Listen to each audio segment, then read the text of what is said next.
Well, China's foreign ministry has announced that the newly opened Djibouti military logistics center will be instrumental in pacifying the East African region. It will also support the overall African Union peace and security architecture. The ministry said China will prove its integrity by delivering the intended mission so as to quash any doubt around the center's value. CGTN's Girum Chala reports from Beijing. China has sent its People's Liberation Army to Djibouti mid of July to man its first military base outside of its territory. And China said the base will serve as a military logistics center for ships providing escort services in the Somali coast. The Foreign Affairs Ministry here in Beijing said the new military base will serve as a training facility to train African military personnel. Also, it will be used for military exchange and cooperation. We are now conducting many peacekeeping operations in many African countries to maintain local stability. And we are also providing many military equipment. Those equipments over time would require maintenance or parts would require changes, then this base could provide strong support. So such a logistics base is no way a threat to the peace and security of African countries, but rather a strong support for future cooperation in peace and security between our two parties. The Foreign Affairs Ministry of the People's Republic of China here in Beijing has earlier communicated the purpose of the Chinese military logistics center in Djibouti. But still some doubt Chinese military presence in Africa, calling it race for power against the US, France and Japan. Officials of the ministry say this is a baseless claim. Some people put the logistics base in question, saying it's there to counterbalance the US and French military presence in the region. But we still maintain that it's aimed at supporting China's peacekeeping operations and escorting operation as well as conducting future military cooperations. Time will prove that we kept our promise. China at the moment is providing peace and security related support for the African continent.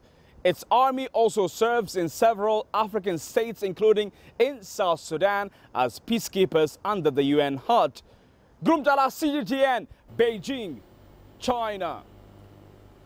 Well, let's bring you more now on the Chinese People's Liberation Army and in particular its role in Africa. I'm joined in studio by Delano Kilolongwe, a security expert with the Protective and Safety Association of Kenya. Always a pleasure to have you with us, Delano. Of course, we know that China is the only permanent member of the UN Security Council that is often contributing peacekeeping forces to missions in Africa. What do you make of this level of involvement? The level of involvement of China is very high. There are other permanent Security Council members who do contribute, but the outstanding item that shows here is China's commitment to Africa as a whole. And this is historical, Lindy, because for a long time now, China has had economic interests in Africa. China has become Africa's largest trading partner. And as a result of that, you have a lot of Chinese companies in Africa, we have a lot of Chinese citizens in Africa, but the partnerships have spread across the divide and now also include security relationships. There's been also a lot of trade. There's over $1 billion worth of military equipment that has been purchased by African governments every single year for the last few years in Africa.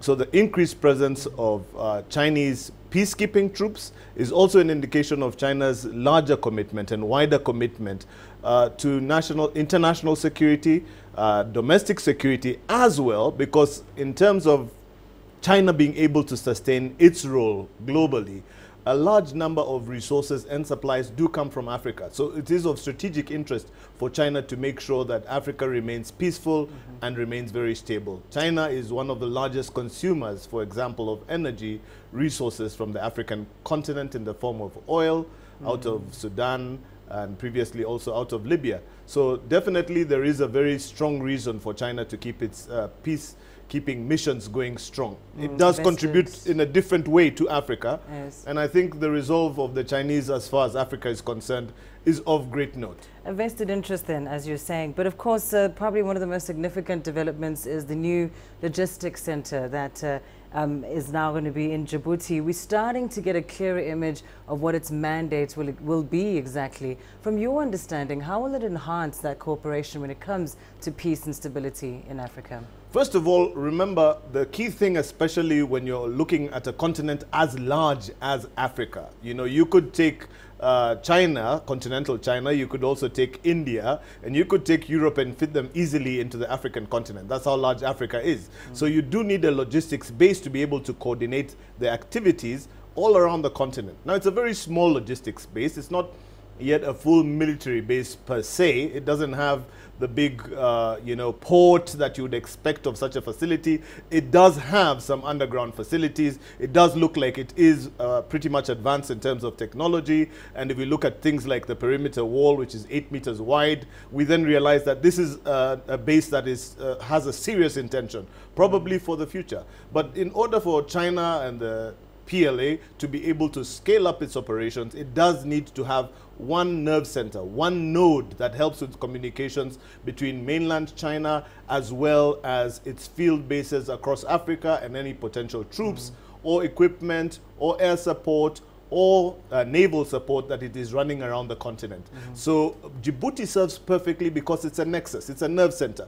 All the undersea fiber cable that's running into Africa runs from there. And you can run operations real time between mainland China and Djibouti. So strategically, Djibouti plays an important role across the continent. It's also part of the channel that comes into the European side through the Red Sea and the Suez Canal, and down the eastern seaboard. It's very easy to access via the Indian Ocean any of the ports that China would need to support in terms of military logistics. And you mentioned earlier just the extent of China's commitment to Africa as seen in peace and security investments. How do you think Africa can best take advantage of this? How does Africa now engage with China as far as peace and security is concerned? The first thing, Lindy, that African nations need to do and African leaders need to do is, first of all, to embrace the fact that there's somebody here who's willing to offer support in this very key area of security. And I think that should be the first approach, is first of all to embrace, to accept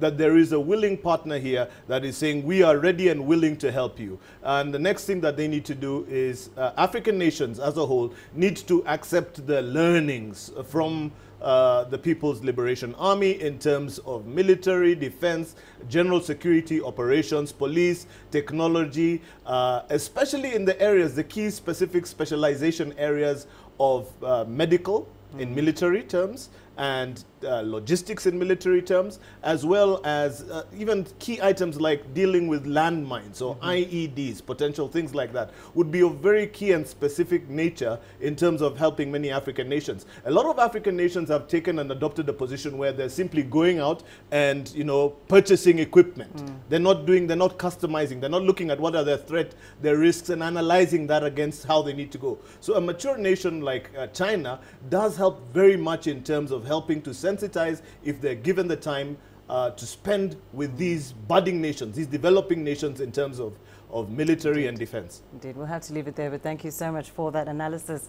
Delano Kililongwe live here in our Nairobi studios.